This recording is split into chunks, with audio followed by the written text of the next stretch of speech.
Salut, c'est Trado, je suis content de vous retrouver pour la mise à jour de l'analyse technique de l'or, de l'argent, du platine et du palladium à destination des investisseurs de long terme. On va commencer par les actualités. Première actualité, elle nous vient de la banque ANZ, selon laquelle la bonne nouvelle, c'est que l'argent devrait surperformer l'or en 2022. Bonne nouvelle pour les détenteurs d'argent. La mauvaise nouvelle, c'est que selon cette banque, 2022 devrait être une année où l'or et l'argent ne devraient pas faire grand-chose, voire même baisser. Et c'est dans un contexte de baisse généralisée que l'argent devrait surperformer l'or. Deuxième nouvelle, elle nous vient du site Forbes, donc gestion de fortune. Et selon cet article, eh bien, pour accéder à une économie avec zéro émission, il est fortement plausible que cela passe par la case hydrogène propre, hydrogène vert. Et clairement, ça veut dire que ce serait le palladium et le platine qui devraient sortir grands gagnants de cette transition vers l'hydrogène propre, l'hydrogène vert. Je t'invite à lire cet article, il est très bien fait, très très simple à comprendre. Troisième actualité, elle nous vient du site LinkedIn et c'est un des rédacteurs, un des chercheurs du groupe qui s'intéresse aux grandes questions qui inquiètent ou intéressent les investisseurs en or actuellement, notamment les implications du tracker sur Bitcoin, mais également les implications de l'inflation grandissante, etc. Donc là aussi, c'est les 4 grandes questions que les investisseurs en or se posent. Et si je prends l'exemple de la problématique par rapport à l'inflation, c'est très intéressant parce que le chercheur explique qu'il y avait traditionnellement une relation qu'on connaît bien entre l'or et l'inflation.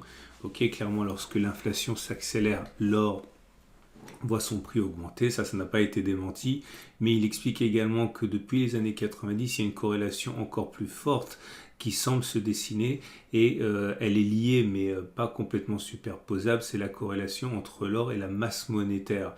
Et en ce sens, les chiffres de l'inflation vont être importants, mais uniquement à condition qu'ils soient mis en relation avec la masse monétaire. Et donc, c'est un élément particulier qui peut expliquer d'ailleurs pourquoi l'or actuellement ne surréagit pas ou ne réagit pas mieux aux chiffres de l'inflation qui s'élèvent. Bon bref, j'ai fait un très rapide résumé, j'invite à lire l'article. Et le dernier article nous vient de Chine. Enfin, c'est des nouvelles du marché chinois puisque c'est le premier marché mondial. Et dans cet article, on voit plusieurs choses. Tout d'abord, le fait que pour la première fois depuis 4 mois, les rentrées d'or en ETF orifères ont reculé.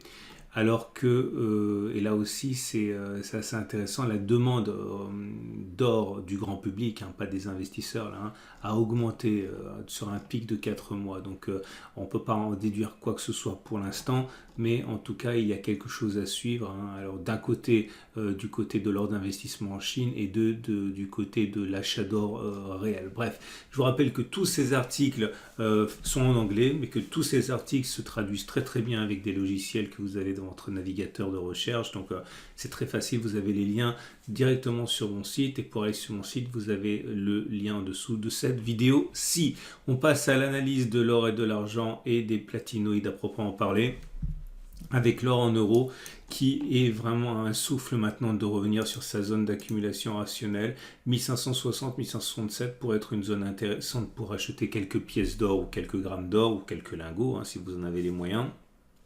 Toujours dans une optique d'accumulation rationnelle, je rappelle aux petits nouveaux que cette vidéo s'adresse à ceux qui veulent investir de l'or pour le long terme. Si vous avez la conviction que l'or, l'argent, les platinoïdes devraient être plus chers dans 10 ans, dans 15 ans, dans 20 ans, dans 30 ans, et que vous n'êtes pas pressé et que vous voulez simplement accumuler au meilleur moment, eh bien cette vidéo est faite pour vous. En tout cas, la zone des 1500-1567 est la prochaine zone d'accumulation rationnelle qui a déjà été exploitée, mais bon, pour ceux qui n'ont pas encore exploité, deuxième chance. Et prochaine, 1520-1529 euros si on y va. Tendance de long terme haussière, tendance de fond haussière, tendance générale baissière. On regarde l'or mais libellé en dollars. Et là, c'est pareil, en moins bien, puisque comme vous pouvez le voir, La tendance de long terme est maintenant neutre, la tendance de fond est neutre et la tendance générale est baissière puisqu'on est en dessous de la M200, en dessous de la M50, mais elles ne descendent pas et en dessous de la M20 qui descend. Donc pour nos amis américains, c'est moins bien. Néanmoins, la bonne nouvelle, c'est qu'on est sur une zone d'accumulation rationnelle, 1780-1758 dollars. Moment parfait pour acheter quelques pièces d'or si vous êtes en dollars américains. Prochaine zone, 1724-1734. On regarde ce qui se passe du côté de l'argent maintenant. L'argent libellé en euros a subi un contre-coup cette semaine.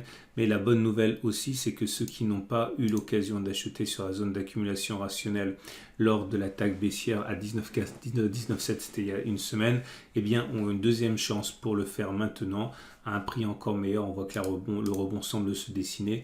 Prochaine zone d'accumulation rationnelle, si on va sur les 18,6, 18,9. Tendance de long terme baissière, tendance de fond neutre, tendance générale baissière.